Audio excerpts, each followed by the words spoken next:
Hey, everybody, welcome back. This is SIC Talks number 68, if I'm not mistaken. I didn't do my checking ahead of time. I probably should have. But anyway, I'm here with Emily Sundberg from the Feed Me newsletter, which is, as I was saying to her off mic, like a relatively recent development, or not recent development, but recent discovery in my world, but one that I've been really impressed by for a couple of reasons. One is that Emily's very consistent, daily output during the week for readers, and both there's a free version sort of above the paywall and then greater detail below the paywall for those of us that pay to subscribe. I do, and I would recommend you guys do too.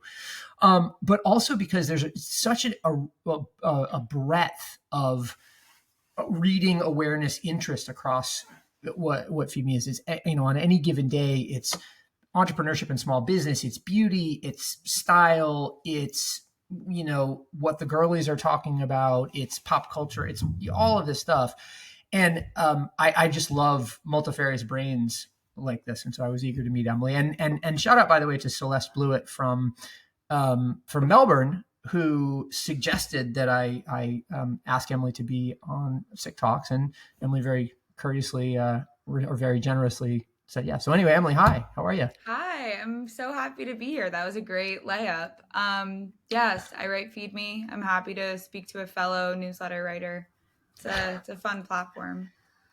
Yeah, for sure. Is Feed Me what you do, or is Feed Me one of many things, or the sideline? So for the past 4 weeks, Feed Me is what I do. I was working on a consulting project with Shopify before that, and I worked with a few other consumer brands since I started this letter. When I first started it, I was working full-time at Meta, actually, and I worked there for a few years. Started the letter, left Meta, was part of layoffs at Meta, but Sure. and then I consulted at a few different consumer brands and tech brands, and I still write magazine stories. It's kind of fun. Now the newsletter has sort of become a flywheel for magazine stories. Like editors will reach out to me and say, we'd love for you to expand upon this for, a print issue in a few weeks. So that's been a really fun way to get in front of different people. But I would say mostly focused on this thing. Yeah, that's cool. If you don't mind my asking, like when you were in previous roles, where did you sit? Because your interests are so broad that I would imagine on the one hand, you could have been a strategy person. On the other hand, you could have just been a highly motivated, I don't know what, account executive or something like that.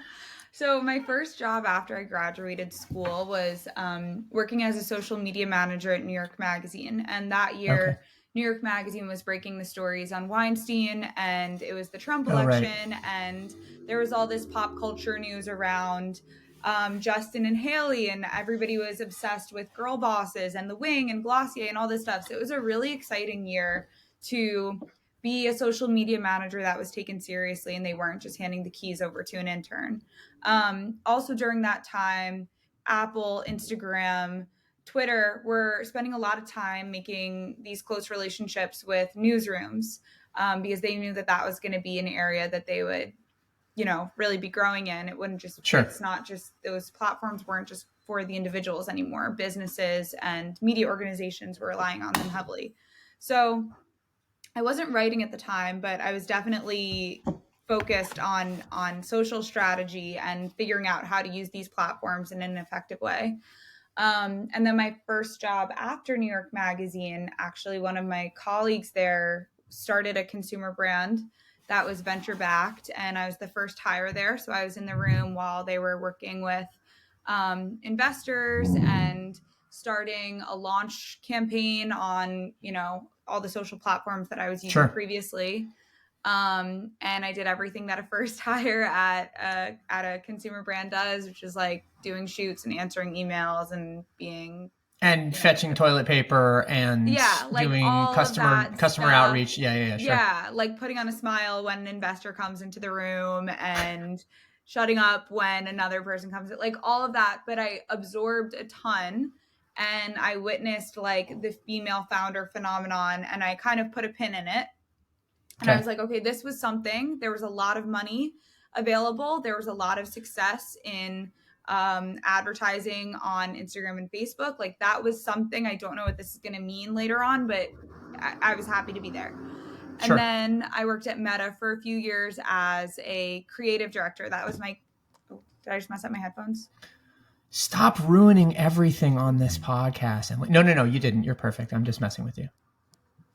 I don't know. I can still hear you if you can hear me. You can? You can hear me? Yeah. Okay, great. Yeah. And then I worked at Meta for a few years, starting during COVID. I joined them as a consultant, and then I joined them full time.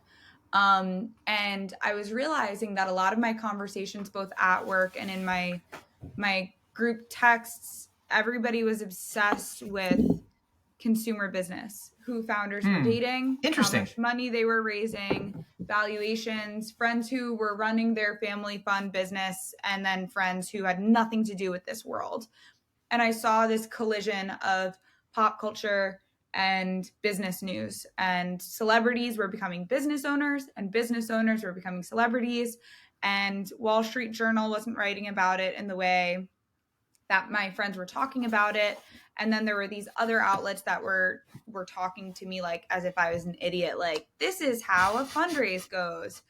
It's the curse of millennial media is the how X is happening.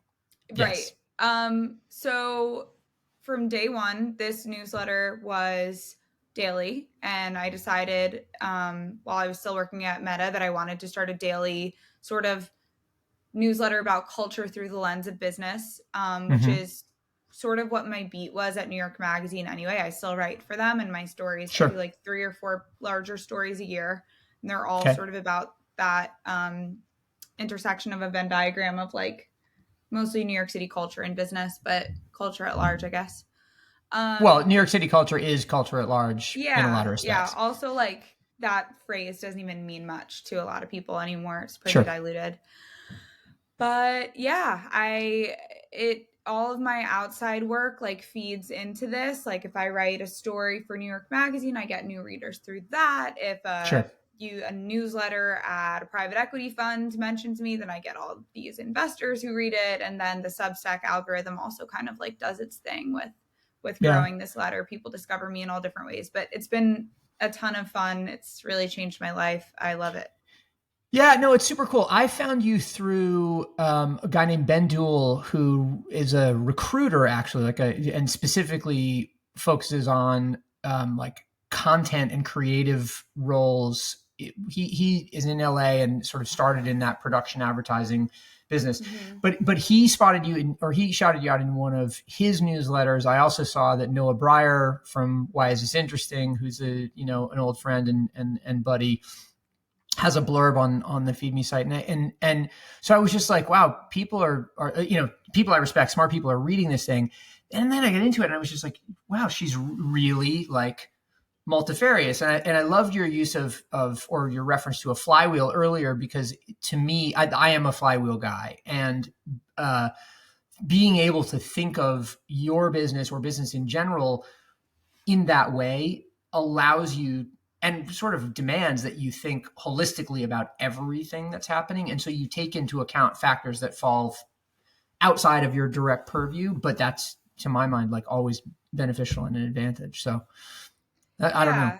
Yeah. I have always... Long way of saying I like what you're doing. So, Thank you. Which I've said before. I absorb a lot. I've always had a high tolerance towards being a clueless person in a conversation and figuring out what they're talking about and learning what they're talking about. I have friends from all different industries, not just my own. And then I also just have like a bias towards novelty. So when Substack was something that was bubbling up, I was like, I want to be a part of that. I'm going to figure out really quickly how to do it, and I'm going to stick to it. And if it doesn't work, that's fine. And if it works, this will be a fun project for me. The same way that I got into working in social media when I was in college, interning for like NBC and putting up tweets for them. I didn't think that would ever become something where I would have agency or even be able to have a role like a creative director at the biggest tech company in the world. But I had a feeling that there was something important there. Yeah. All right. Well, so that's a really good place, I think, to jump into the list of stuff that from this week's SIC newsletter that you highlighted as being interesting to talk. But I want to do something a little different. As opposed to asking you where you want to start, I want to point out something that I would not have expected you to pick from the links. And also I want to know why you picked it. Which one? You picked a conversation between Michael Williams of A Continuous Lean and Mark McNary of McNary and Company, I guess now is the new shingle that he's using, but it was a legendary sort of men's creative director in the fashion business. Michael is a friend. Mark is somebody that I've looked up to for a long time and followed for a long time, but neither of them necessarily make sense to me as people that would be in your universe. And so I'm interested to know why you picked that one. I just finished the book about J. Crew that came out last year. Oh, right. Okay. Gotcha. So I was scrolling through your links and then I saw that and I think you sent them this morning. So it was a tight turnaround. But sorry I clicked on that and I wasn't familiar with him, but I was listening to it like while I was doing some work this morning, and I just liked how he was speaking about menswear. And also I have like all my prep books pulled out right now because I wrote this morning something about something like how the office is being fetishized right now, and like the suit is sort of being fetishized in a way right now in a lot of fashion campaigns, and just how women are presenting themselves online, that a lot of them who have never worked in offices. So I kind of listened to that in the background, and I had a feeling that you were going to pull that out when you were starting that sentence, and I was half listening, but I was more curious about what you took away from that conversation. Because there's a lot of conversations about menswear right now and like what's happening. And I'm probably closer by virtue of both affinity and literal proximity to them than many listeners will be. I just know a lot of the people involved. So what I took away from it was interesting. Mark McNary is one of these guys who has been ahead of trends in that universe for decades, literally decades. The first time I ever encountered him was I bought a Melton wool coat that he made under the McNary Brothers account, or McNary Brothers from Union, when Union was still in New York, like when James Jebbia owned it and Chris Gibbs was managing it on Spring Street. This is, I don't know, 1999 probably. And it was one of those coats where I would wear it around and nobody commented on it except the most stylish people that I knew. Those people cued in on it. Nobody else cared. And I was always just like, what is it about this coat? And then he, in the hashtag menswear era, when he was coming out of his time at J Press, he was one of those guys who he was represented in PR by BPMW. So the, Lawrence Schlossmans and James Harris's of the world and the Chris Corrados of the world all worked with Mark. Mark was like this, and I've never met or spoken to the guy, but he was this legendary figure because he is both like gifted, super pointed with his opinions, super ahead of where the wave is rolling, and apparently cranky as fuck. And so like just one of those indelible characters that I know for James and Lawrence anyway, to hear them describe it, it was like, he was that, that client where on your first job, you're like, you're not allowed to be cranky anymore. Like, I don't know. I think cranky's coming back. And I think it actually, it dovetails really nicely with your,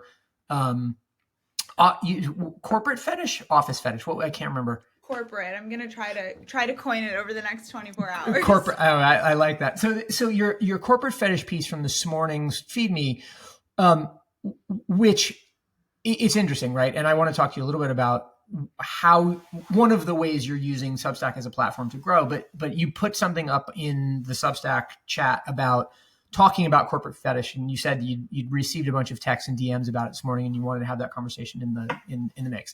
I was going to put something in the thread, but I'll just say to you now, it makes total sense to me that stuff was coming back, because it is the office in a weird way has become a third place for this generation of young people who've grown up in pandemic and have never really worked in offices or have a sort of a distant view of it. It also, in light of, and I don't know if you saw in Casey Lewis's email this morning about the Fortune story about how Gen's X, Y, and Z are all radically disengaged from their jobs, and this like major downtrend in the last year, it's because there's nothing to care about. And so the idea of having this thing, corporate outfitting that you can care about and as a reason to distinguish yourself and to show off, it makes total sense. So anyway, I'll stop there for a second. But that was my response. I feel very lucky that I had a real office experience as my first job after I graduated. It was like the old school carpeted New York Magazine office on Varick. Everybody had their own cubicle. Nobody was going to go through your drawers. Nobody was going to take anything off of your desk. It was like your little space, and you could gossip, and the walls were like that felt, so it like kind of kept in noise also. And you wanted to impress your coworkers. You wanted to get dressed. You wanted to show up to events. And at my last office job, which was for Meta in Hudson Yards, which is basically like Dubai or anywhere in the world, like it doesn't feel like a place. It doesn't feel like New York. I call it Vegas, but you're right. I mean, having never been to Dubai, Vegas is basically Dubai now also. Like, it's all the same. It's like big window buildings where like the bar is just to be as big as possible. Yeah. And something I noticed about that job is like nobody wanted to show up to events. It was easy to cancel last minute. When you were in the office, everybody wanted to find their little like huddle area alone all day. Deadlines were so tight, so there was no opportunity to sort of connect with people in between tasks, and sort of like you're being judged by efficiency. So everybody wanted to be efficient and not seem like they were, there to make friends or spend too much time on making friends. Everybody sees what you're doing and who you're with all the time because of social media. And then everybody's always on their phone all the time. So like you're always somewhere else, even when you're at your job. Right. And if you never worked somewhere where like you realize the like pleasure of going to a work party and get kind of fucked up, and then you end up at a burger place with somebody across the office who you never talked to, and in the morning you're like, that was fun. Now I have a new friend. Like, if you never have those little moments, then why would you love an office? If you've never had your own desk where you can like pin up photos and cards and like funny stickers and keep a pair of sneakers in your desk, like why would you like the office? If it's not somewhere that you consider comfortable, you wouldn't like it. And I think that I don't know.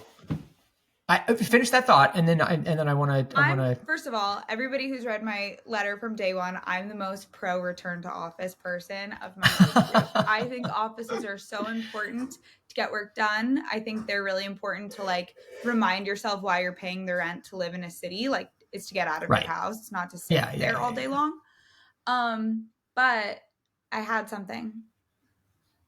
Oh, I think a lot of creative directors now have never even worked in an office. So when they're creating these shoots, like these young people at these, they've never had like a traditional office experience. So I think, of course, when they're building out the idea of a shoot and you have American Psycho and 9 to 5 on the board, and you're imagining this like bustling Wall Street place, or even like Steve Carell's The Office, like you might think that that's like this twee fun thing, not like a miserable burnt coffee smelling place. Like, you might fantasize about that and say this might be a great idea for a shoot. And then suddenly we're seeing all of this. And there's of course a ton of different webs that you can weave out of here. There's like, this is really just about white men. You could say that this is about power. You could say that this is about like a scheme to get people to return to the office. It's really what's it called, like an ink blot test, or like a Rorschach test. Sure. Yeah, where everybody took from that story what they wanted to, which is like, that's my favorite kind of story to write. When well, sorry, I was just gonna say, it reminds me a little bit of great art. Like, I think great songs, great works of visual art are things that you return to over and over again and find new, you find ways to relate, and you find new elements each time you interact with them. That's interesting. Yeah. It was a fun story to write, though. And when I saw that podcast was one of the links that you sent over, I was excited it felt timely. Yeah. Well, the funny thing about that is that it's like, I think, McNary and Michael Williams too, to a large degree, are like deeply unconcerned with those sorts of topics. They're much more interested in just the essence of what makes great style. And then with great style, you can go anywhere. I mean, that's the kind of, by the way, I was reading, or I was listening to, and I know, you wrote about Frog Club last week. So I wanted to talk a little bit about that too. Cause totally talk about speaking of James and Lawrence from Throwing Fits, there was a little, Instagram highlight today from of where James was describing going to Frog Club, and he described a thing on the back of the menu that was some sort of manifesto that started out like Frog Club is Timberlands in the winter, or it's just some like tortured fucking nonsense. It was, I was just like, okay, look, Vans needs a manifesto. Your restaurant does not, especially not one that's trying to instill a persona. It's just like, what are you doing? Maybe a hotel. Sure. Yeah, maybe. A hotel where I'm supposed to be, trusting you to like transport me certain kinds for a few days. Yeah, the restaurant, it was hard to see all of that from a restaurant that was open I went on the 4th dinner shift tonight, the 4th or the 5th. And for you to be open, have your electricity on for a few weeks and be giving me a manifesto, like. Well, I mean, right, for you to appear in the city, yeah. I mean, okay, so that struck you the same way. I don't recall you mentioning the manifesto, but maybe I missed that part. I did. There's a little quote from it. Oh, did you? Okay. Mm-hmm. Yeah, but anyway, I heard that today, and I was just like, wow, that seems totally nuts to me. Then again, I am of an age and of a level of experience in New York where I'm just like, if I can't walk into a place and sit down, I don't care. I'm over it. You know what I mean? It's like, I'm done. There's a lot of things wrong with the restaurant world in New York right now, and the gamification of reservations is pretty high on that list. Yeah, I mean, how much? So, I mean, you're if not 20 years younger than me, then certainly close. How much of that participation and sort of stunt nights out, and I mean that in the least obnoxious way possible, but how much of that is a part of your sort of daily requisite? Like, how much? I have a lot of friends who work in restaurants, so they get invited to friends and family nights or opening things. And I love having restaurant friends. You get a whole other sector of gossip that you don't get from fashion or startup news. And they have a lot of keys to doors, which is super fun. So the friends who got that reservation invited me, and then I went a second time. Okay, gotcha. But I couldn't say it was like a work meeting, and I couldn't say no to it. It wouldn't have been my place of choice, but I said yes to it. Yeah.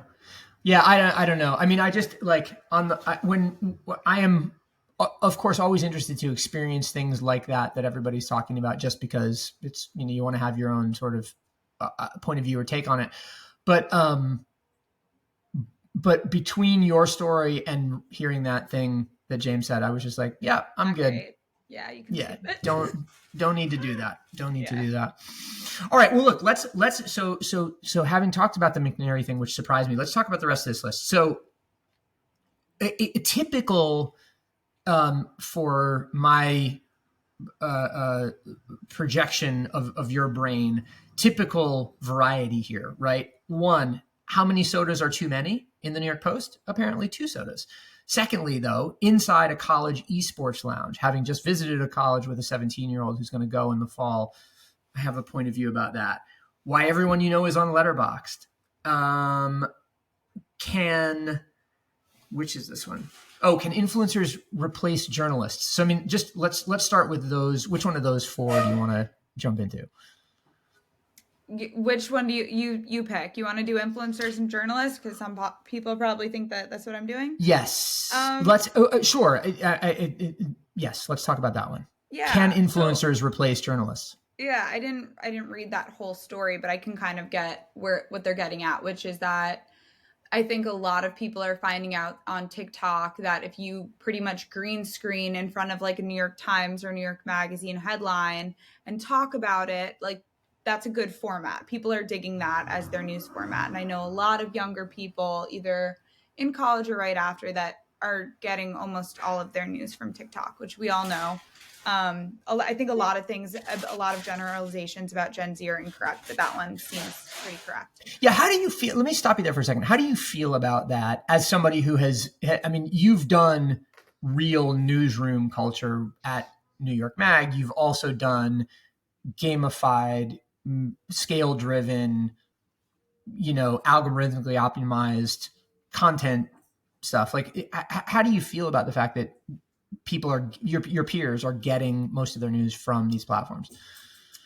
Well, I'm not Gen Z. I'm 29, but I think that it makes a lot of sense. I mean, when I was younger, or like when I first started out on Newsrooms, people were doing the same thing like with Twitter. And there's probably always people that are going to decide to read and people who aren't. Like there are people that read books and there are people that aren't. There are people that watch cable news and there are people that don't. My sister works in cable news. She's worked at NBC for over 10 years. So like I have a different point of view on that and I want to like give her the numbers, but that's not my first choice in where I'm getting my news. And then in terms of my letter, like I was talking to somebody about this the other day, and I'm a writer. Like I write things that get printed in national newspapers, but I think more than anything, I think Feed Me has become like a service or a source for people. Like it's a tool for them to feel a little bit more equipped for the rest of the day. And then every once in a while, I'll do a longer form piece. I guess the danger of getting your news from an algorithm like TikTok and only that is that you're getting things tailored to you. You're not seeing both sides, which is the danger of like any of these kinds of places to rely on for news, where if you're cracking open a newspaper or even going on a magazine website, you know that their newsroom has a bit of diversity in it. And hopefully you're getting at least to read two different sides, whether you agree with them or not. So that's how I feel about that. I think that people will always try to figure out how to get followers, whether everybody becomes an expert on fashion or beauty with no credentials. If you've never been in a lab, should you be able to like rate beauty products? I don't know. I like that's it's happening whether I want it to. Yeah, for sure. Well, I guess that's my I'm interested to know. I'm interested to hear. I was interested to hear your take on it. Thank you for that. But because essentially, like, I don't think it's a net negative at all that people are receiving their news through any delivery system, because any delivery system is going to be inherently limited, biased, optimized, paywall, sequence, cadence, whatever the case is, right? And it's true. Like I grew up in Syracuse, New York. All of my news came from the Syracuse Herald Journal. I moved out of Syracuse and went to Philadelphia, and then it became the Philadelphia Inquirer, the Philadelphia City Paper, whatever it was. Like we are always going to be limited in some way, shape, or form. And I think a lot of the hand wringing about the fact that behaviors are changing is misplaced. By the same token, I don't know that younger people, having had things served to them without any need to sort of search and expand their apertures, understand that it's dangerous to, or not dangerous necessarily, but you know what I mean? Like potentially problematic to only receive news through a single window. And I guess to me, that's more so the danger. It's like, it's always trying to get people to consume Catholically, not in the sense of the church, but in the sense of the, wide ranging. Yeah, I agree with you. So, all right. So that being said, you are now both journalist and influencer, number one in the world. And everybody should pay attention for that reason. Please do. You'll always be entertained. I can promise that. Yeah, it's funny. I was talking this morning at I host this weekly breakfast in Williamsburg that is kind of open to anybody, and so the conversations are very wide ranging, sort of by not necessity, but just like the way it all comes together. We were talking this morning about the decline in local news coverage and whether or not Instagram handles or influencer types or whatever start to become the one and only source of local news in small communities in the way that like Green Pointers is for Greenpoint, if you're familiar at all. Yeah. Are you seeing that? And do you feel like that's an area that, I don't know, what your compatriots are looking at and kind of going like, here's a zone I want to go in on?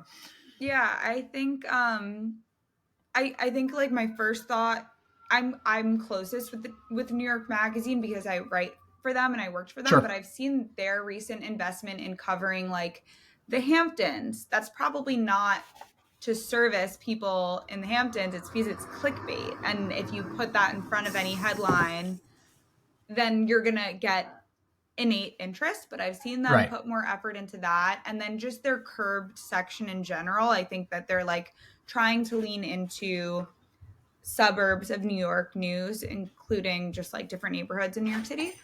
But I agree with you about local news. I think that there's a lot of like buying up and repackaging in like local news. I grew up reading Newsday on Long Island. That was my newspaper. But I also read like the East Hampton Star if I was out east, or I would go on there and like see what was going on if I was ever out like driving to Montauk or something with my family.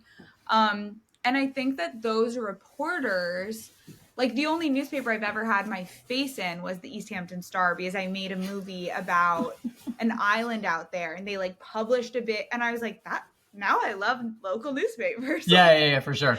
Which is selfish, but yeah, I think that there are a lot of Instagram accounts now that are just sort of crowdsourcing stories and publishing them. Like I can follow my town's Instagram account and see what's going on, like my hometown's. But also there's a lot of subreddits now that kind of handle that. Like you can look up, I'm sure, Syracuse drama subreddit, and you could find out all types of stuff. Or yeah, it's sad. I think that local news is super important, especially around... Sorry, go ahead. Go ahead. Well, I was just going to say, like, especially around elections, like, that's kind of where I feel it the most. Well, so I guess it's funny because I feel a little bit differently in that I don't think it's sad. I think it is an expression of the way the market goes, the way behaviors go, the way that just people's opinion go. And so we will naturally always see the pendulum swing between formats and ways of storytelling. But I guess more the thing for me is it's like how much of what we see in these new locally focused but platform-based voices is real and durable in the way that community-based newspapers, news sources, et cetera, have been real and durable for long periods of time. Because where I think the danger is it's like the Green Pointers of whatever it is pops up, becomes a really vital news source, and then somebody running it gets told, oh, the thing you should do is move from Instagram to TikTok to Substack, platform, whatever it is. And in that constant move, you lose, I don't know what, credibility or penetration, or the algorithm changes and the whole thing becomes less viable. That I think is the danger or the potential liability. And that's where I worry a little bit. I don't worry as much about it being like, the place that it comes from necessarily. I worry about it establishing and then disappearing. Getting diluted by jumping around and like pieces falling off. Yeah. Yeah. Well, or in the same way as like the algos, the big social platforms, Meta, et cetera, said we're going to be big purveyors of news. actually 6 quarters in, we're not seeing the results from this, so we're going to pivot away from being news. And then all of a sudden, all of the news firmament that gets built to serve that is, misplaced. And we see, my alma mater, Vice and others, crash and burn as a function of over-reliance on that, right? Mm-hmm. Well, anyway. All right, so too many sodas. What was it about that one? Well, I love sugar. I also I have this a very candid admission.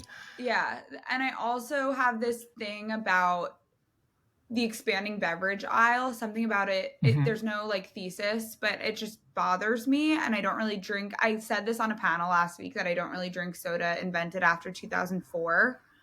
So what is it about 2004? Sodas with like herbal benefits. I just like Coca-Cola and Pepsi. I like those. Fine, I'm with you, but what is it about 04? It's just I just had to throw something in there. I think. Okay, got it. I just wasn't sure, but the famous premium Coke, Mexican Coke, whatever, made with cane sugar. I thought maybe in 04 there had been some FDA ruling and things had changed. I think that was a little later, but I know what you're talking about. But still, 2004 was a safe zone for that. Still using the whatever cane sugar. I don't like how big the beverage aisle is getting, but I drink a lot of Diet Coke. I drink a lot of like Dr. Brown's. Shout out Celery, by the way. Yeah. That's my flavor. Really? Oh yeah. Yeah. Okay. Yeah. I literally don't drink soda except for Dr. Brown's Celery at the Triple Decker on Manhattan Avenue, which is the only place I ever see it. Anyway, sorry, please go ahead. I think that there are so many other things that like contribute to health besides like 2 sodas. So I just think like people need to rewire how they're thinking. And if they think that like, because those 2 sodas could also be like my 2 dumb lattes that I make. Like, it's more about just lifestyle shifting. And I think what I was looking at with that is more about the soda industry right now and how everybody has their eyes on these 2 big new soda brands, Olipop and Poppy, and people are losing their. Have you seen both of those? I have. I have had Olipop. I have not had Poppy. I don't get it. I don't get the hype. Right. Yeah. No, I am a diehard red Coke guy when it comes to colas, and so that's been a lifelong thing for me. I'd rather have water than like a fake thing. Yeah, I mean, it's interesting. I liked the fact that you gave a shout to Andrea Hernandez from Snack Shot, who she's the best. I mean, Andrea has been on. I don't know if you know this, but Andrea has been on the show early. High pandemic time when she was just getting started with Snack Shot, excuse me. And she is just like such a force of nature, but I can imagine you reach out to her for, feedback or a quote, and she was back to you within 6 minutes. Oh, with like, she's a machine. I don't know how she really is. Person. I think she really like is. 4 people. Mm-hmm. And we are both, I feel like Andrea and I are both not scared of controversy, and we've like disagreed online before. And at the end of the day, we're both like, we respect the hell out of each other. And for sure. Other. But I will read anything she ever publishes, and I trust her because she makes predictions and they all end up happening, whether it's a day later or years later. She's always on the money. Interesting. She covers the beverage space pretty closely. And I think she's probably more bullish on the expansion of like every single bodega refrigerator case.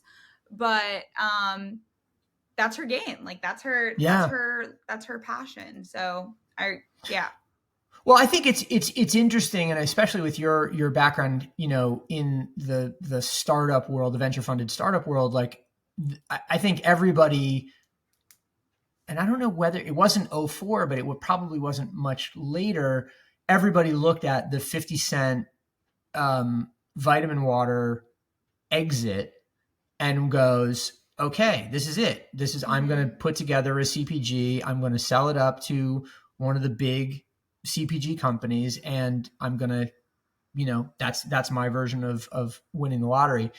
The reality is so different, right? The reality is a fight for shelf space. The reality is category saturation. The reality is a real, and this gets to your point, a real lack of utility with each of these additional things. It's like, what does the nootropic beverage category really do other than be really the new in nootropic, which isn't, you know what I mean?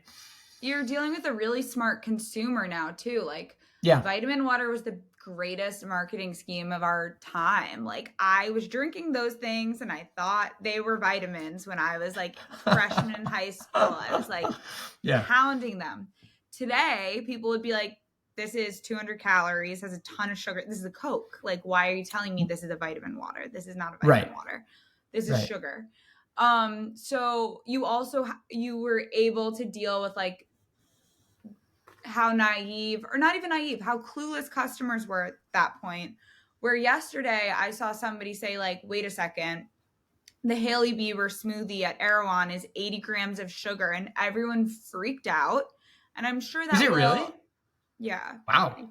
I'm sure it's natural sugar, but I think it has like fruit based or whatever, honey and maple, whatever. That's not great. And once people hear that number, it's like, I'm not getting that anymore. But yeah, it's the same thing with these new beverages. Like, you're dealing with a really educated customer with a ton of access who's going to ask questions and just like a saturated market. So it's harder. Yeah. Well, I don't know. It's a fascinating one. Okay. So speaking of that, personal relationship to mass consumer culture or whatever it is, the why everyone is suddenly a Letterboxd head article. For me, this has been interesting because I don't know how closely you follow my newsletter, but in every February, I am sober and vegan for the month. It's like an annual ritual. And this year, I also said, and I also want to watch a movie every day of the month. So I've been watching a lot of movies. And so the Letterboxd thing is interesting to me. What was it about that story that struck you? So what struck me about that is that I do think that we are increasingly just becoming this personal recommendation obsessed culture. I wrote the other day, I used to make these little tiny little zines, of movie recommendations. Yeah, I put them in my newsletter. I'll send them to you to link. But at the time, it was like 2020, and I would make these little zines with movie recommendations and send them to my Instagram followers, and it felt so novel, and everybody wanted them. And then I was like, I'm just going to upload the PDF and you can print it yourself. But now I feel like everybody constantly is sharing Instagram stories of their favorite movies. And I probably know of 50 newsletters that the whole point of the newsletter is to reach out to random micro influencers for their recommendations. The curse of perfectly imperfect or embedded or whatever. Perfectly imperfect, embedded. Every magazine has a column now of like this person's picks with like affiliate links on all of them. Yeah, of course.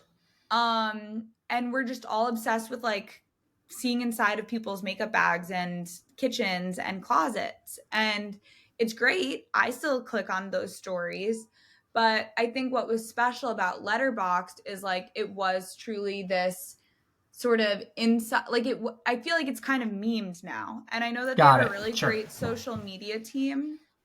And it feels like that switch might have happened recently, but people really love like how it's become part of a forefront. And you could probably find something somewhere where you could say like, wait, but you said this, how could you be saying this about Letterboxd? But I think that over the past few weeks, well, you're allowed to hold two things at once. So true. Off the bat. I think we're like reaching a tipping point of like recommendation culture. Interesting. And by doing that, I don't actually know what's good anymore. And there's nothing worse than watching a movie that somebody recommends to you and says is amazing. And then you finish it and you're like, wait, Like I watched Priscilla yesterday or 2 days ago, and I found like 2 editing issues. And I was like, this is not, I like Sofia Coppola a lot. I really do. I have her book. I went to her talk. And I was like, this is such a disappointing movie. Did you watch it in February? No, I haven't. It's funny, actually. My son, who is 17, and I were talking about it. His girlfriend apparently watched it and liked it. And so I think we may watch it for that reason. Yeah, every 17-year-old woman loves Sofia Coppola films. Well, okay. So then the funny thing about that was I didn't watch Priscilla because he and I had that conversation, but couldn't sit down and watch. And I watched The Bling Ring instead, which I haven't seen and which I thought was rubbish. Just yeah, I mean, really actively disliked it. And you know, the more money she has for movies, the better they are, obviously. But like, I posted something about an editing thing that I saw, and I was like, does anybody know why this was shot like this and why the audio suddenly sounded like it was recorded inside, like after? So you're talking about like a technical, this is not a continuity thing, this is like a technical editing like, there was a shot for maybe like 8 seconds where they didn't show Kaylee, the actress's face. Sure. And the audio switched, so it started sounding like it was recorded in a totally different setting. And I posted it, and I got all these DMs from people being like, they had to stop shooting 10 days early. They pulled some of the footage from a commercial that Sophia shot and she scrapped, so then she had to like put it in here. Oh wow! Somebody was like, they did re-record it. My husband worked on it, and I was like, I should not notice that. Yeah, I should notice that, and I shouldn't have to be watching this 10 times to find it. This is all to say, I think people, I don't know, I guess something like Letterboxd, anybody should be able to like review and recommend what they want. But it is funny that like there's also this movement probably of people spending less time and effort on Instagram and Twitter, and they probably want somewhere a little bit quieter and focused. And if that's Letterboxd for you, then that's cool. Yeah, I guess that's it's funny, right? Like the thing that struck me about that story and just generally about the whole zeitgeist gestalt is like we in the last 15 years have moved along this continuum of like deep personal knowledge to broad cultural awareness to, you know, back to sort of maybe deep cultural knowledge again. Those two things are sort of work in opposition to one another, right? Like it is hard to speak to the lowest common denominator if you are so inside the details that people can't understand it. And it is hard to appeal to masses if you are so inside the details that nobody can understand it.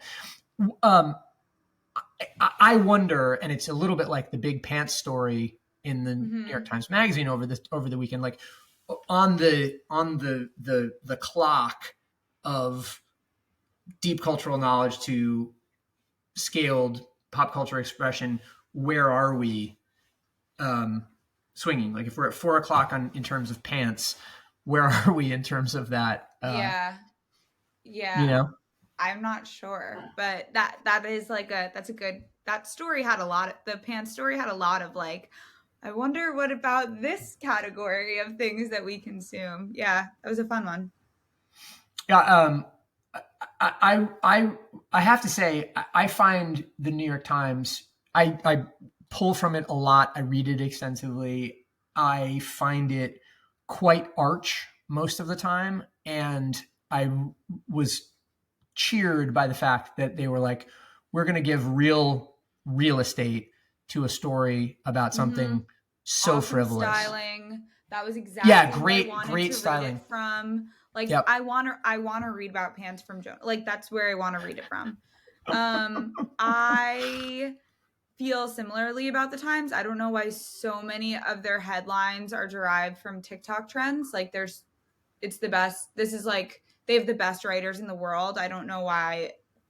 Maybe it's truly a traffic situation and everybody wants to click on like this. What does this TikTok recipe mean? Or like, what does this TikTok phenomenon say about, you know, the election cycle this year? Like maybe that's truly what their readers want, which is sad. But yeah, I think the magazine is like a slightly different team, and I really Yeah. liked that issue also. Yeah. I read only that story. I have to go back and revisit it. But in any case, I like the idea that the pants, the pants dialogue has or discourse has reached that level of prominence. Well, what else do you want to talk about? What else is sparking your interest this week, Emily? I mean, this office conversation is a lot of it. Something else I've been writing a lot about, that I tried to sort of own the conversation around the past few months. I don't know. Have you been following the fragrance industry? No. And no. I have some well, that's non-essential. I have some non-essential corollaries, but no, I have not. Tell me. Well, I saw last summer that there was a lot of fragrance deals going on. There was a lot of acquisitions. There was a lot of money being put into fragrance teams at beauty brands. I saw. Is this when you say that? Do you mean do you think of the Byredo acquisition as being a part of that, or is that something other than fragrance? No, the Byredo situation is a part of that. Glossier hiring like several people to work on fragrance is a part of that. This week, Kylie Jenner launched a fragrance, and I think like 10 times in the marketing copy, she emphasized that this has been in development for 2 years. I don't believe her. But so weird. Yeah. Interesting. I missed that. I kept saying it. And then like her team started commenting like 2 years in the making, which I like, obviously I see that and I'm like, I just don't believe it, especially with this trend cycle. But I took a fragrance course last semester. So every Wednesday night I was in a lab, like studying, because I wanted to understand why this was happening all of a sudden. Are you pursuing an MBA in fragrance or something like that? No. I just wanted to understand it. Interesting. Actually, I took it at my alma mater. I went to FIT, and they do a lot of continuing education courses. My class was like a good mix of people who already worked in the industry. So like we're spending most of their day in a lab.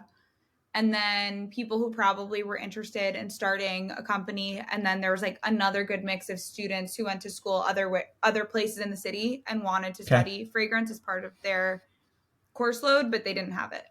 And I think, this morning I saw that, do you know the crypto company Binance?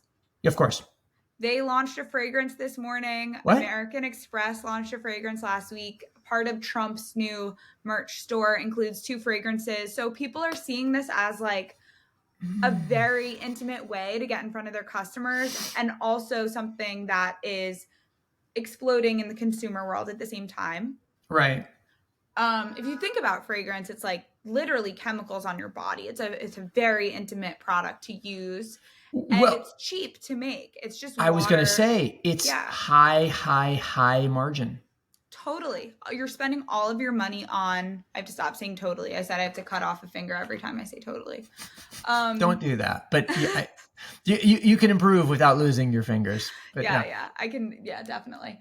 But I saw that headline this morning and I was like, okay, I think we're peaking. I think between this, the Kylie Jenner launch, and the Trump store, we might be like at peak fragrance. But as you said, it's high margin. The expense goes into packaging and marketing. You're just telling whatever story you want to. Because if you put the Binance fragrance in the Kylie bottle, like, would people really know? Like, what is, okay, so I understand Kylie having a fragrance. What does Binance smell like? It smells like money, but different? Like, what? I think the headline was about like getting women into crypto.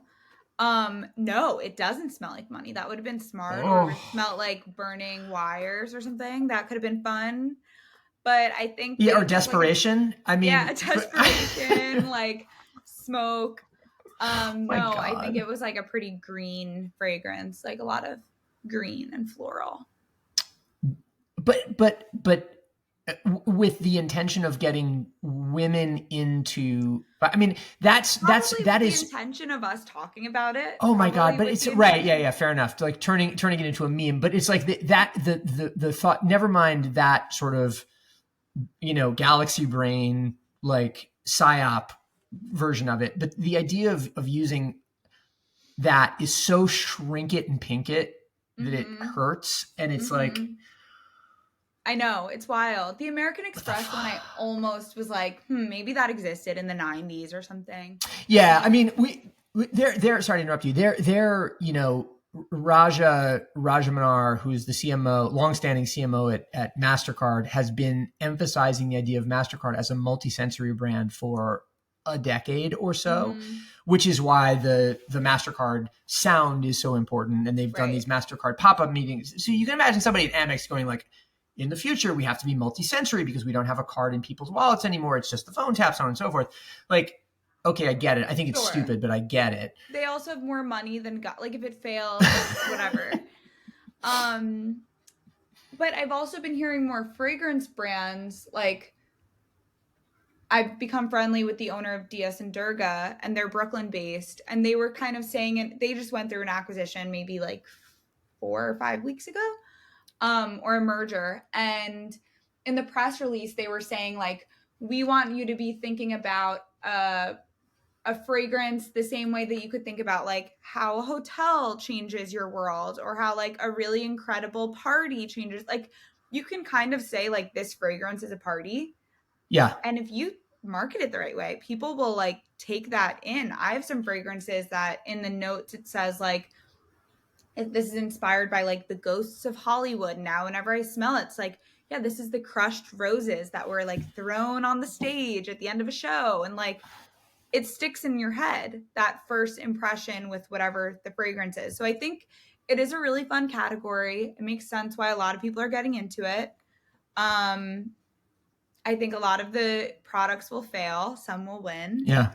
I'd love to know how many Binance made. Like, did they just make 20 to get some headlines and some podcasts? Yeah, right. It's like the mischief approach. Yeah. But now that I mentioned it to you, I feel like you will start noticing a spike in fragrance marketing. Yeah. Well, I mean, it's funny. Like until a year ago was actively not anti-fragrance is the wrong way, but like actively, like, what's the word? Agnostic to fragrance, if you want to call it that, right? Like my wife wears things, and I was not a customer, and I was not a believer in the whole notion. And speaking of hotels, and this is a funny place to pivot. I started staying. I had a job that brought me to LA every month, and I started staying at a place called The Prospect in West Hollywood, or in Hollywood proper, that puts the what's the French one? Candles. You know the answer to this. Oh, Diptyque. Diptyque puts Diptyque's Philosikos is I believe the fragrance, and they have the soap and the shampoo in the rooms. And I was just like, wow, this is really great. I love this stuff. And found my way. My wife got me some and found my way to the fragrance. And I'm like, yeah, this is actually kind of good. I've actually kind of wear this. But so I understand it I'm starting to get it now from an emotional and sort of pheromonal standpoint. Yeah. But I also question the calculatedness of all of this. And the hotel part is interesting. Did you ever stay at or ever visit the Hollywood Standard when it was operating? The West Hollywood one. Yeah. Yeah. The great like over from the chateau. Yeah. I mourn it bi-monthly. Yeah. So the Standard, I when I first started going to LA, when I worked in the music business, I stayed at the Standard always because it was inexpensive, and it had a smell. Mm-hmm. And my wife went to work for Andre Balazs, and so we got to know Andre, and then Claire Darrow, who was his sort of creative director at the time. And when the announcement about the West Hollywood Standard closed, I wrote to Claire, and I was just like, Claire, what was this? Like, you guys must have designed the smell of that place because it was so distinct and so of that place and of that. And she's like, yeah, I don't know what you're talking about, actually. it's not, she wasn't denying that there was a smell to it, right? A distinct thing, but they didn't design it. It was just a function of like whatever construction materials they put into the place or something like that. And I just found that really fascinating. It was just like, this thing is so distinct and so tied to a moment in time, but not designed at all. So it's also interesting in that regard. Candle brands that like reverse engineer it, and their brands are like Hotel Lobby Candles, which is a candle brand, or like vacation, like motel candle company. And it's the idea of like, instead of you going somewhere and experiencing the world they've created, you're supposed to light the candle and you're like immersed to like a vacation. I'm transported. Like, maybe you have 4 roommates and you live in a shitty apartment, but you light this thing and you feel a little bit more luxurious. Like maybe this can, which there's something to that. Like for sure. For sure. All right. Well, I want to, so we're coming up on an hour and I want to be, you know, respectful of time, but also I wanted to ask one other thing apropos of this hotel discussion. So you reviewed a hotel in Baltimore in the newsletter a couple of days ago.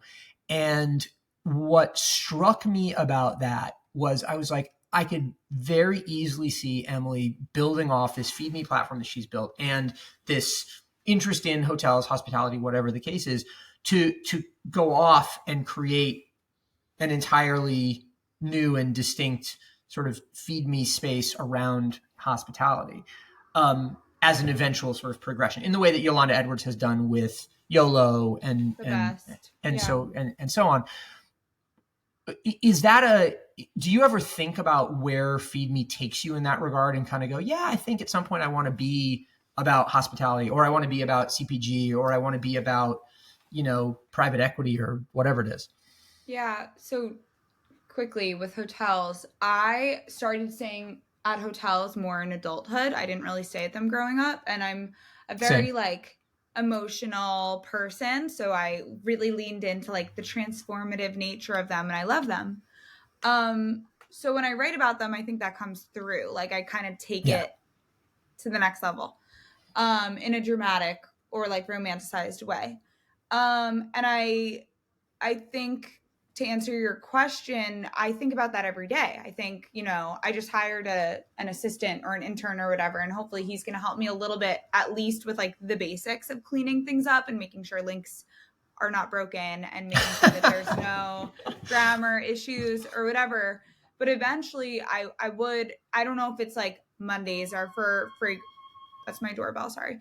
I don't know if it's like Mondays are for fragrance, Tuesdays for hospitality, Wednesdays is for venture news, but I definitely would like to come up with some sort of column system. Right now, I think what works about the letter is that people open it every day and they don't know what they're going to get. They don't know if it's going to be a breakdown on a trend or my skincare routine or an interview with like a teenager who goes to high school.